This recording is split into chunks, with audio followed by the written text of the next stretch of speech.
Hello, my name is Cindy Mendez, and in this opportunity, I would like to talk about knowledge of language. So, I will start by talking about what is knowledge. And knowledge is a familiarity, awareness, or understanding of someone, something such as facts, which is descriptive knowledge, skills, which is procedural knowledge, or objects, which is acquaintance knowledge. By most accounts, knowledge can be acquired in many different ways and from many sources, including but not limited to perception, reason, memory, testimony, scientific inquiry, and education or practice. Um, Also, we have language. But what is language? A language is a structured system of communication used by humans based on speech and gesture, spoken language, sign, or often writing. But also language, we can say that is a system of conventional spoken or manual like signs or written symbols by means of which human beings as members of a social group and participants in its culture express themselves. Then I would like to talk about the language acquisition theory.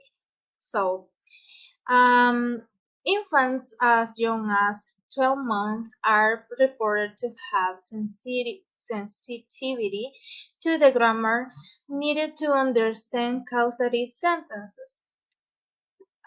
For example, who did what to whom, or the bunny pushed the frog. And but how can we explain this?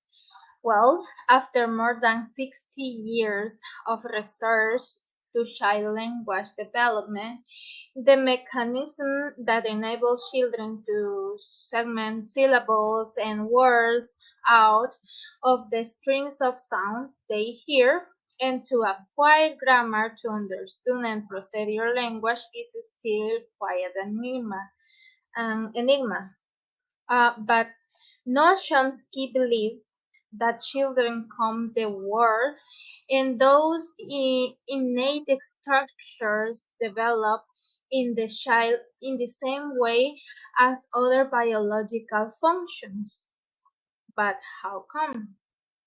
Well, Noam Chomsky postulated that the mechanism of language acquisition is derived from the innate process. Innate is something which is already there in mind since birth. And the theory proposed by Chomsky is proved by the children living in the same linguistic community.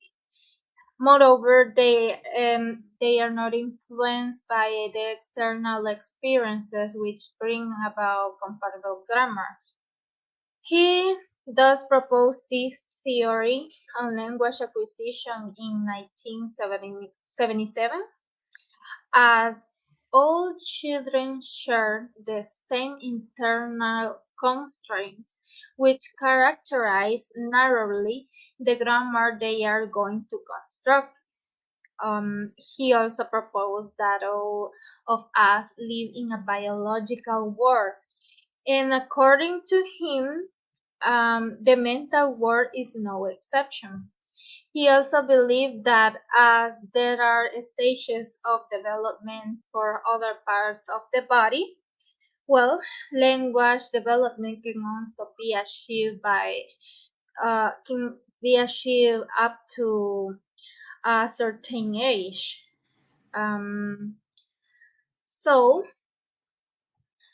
then Chomsky gradually abandoned that concept about the language acquisition, but he now has moved in favor of a parameter setting of language acquisition called principles and parameters, which is related to universal grammar.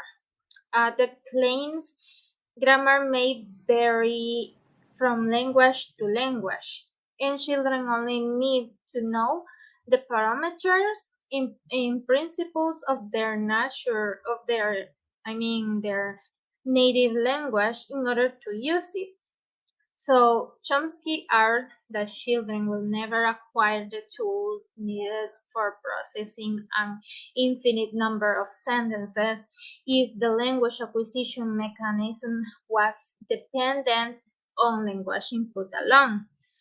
Consequently, he proposed the theory of universal grammar, an idea of innate biological grammatical categories, such as a noun category and a verb category, that facilitate the entire language development in children and overall the language processing in adults.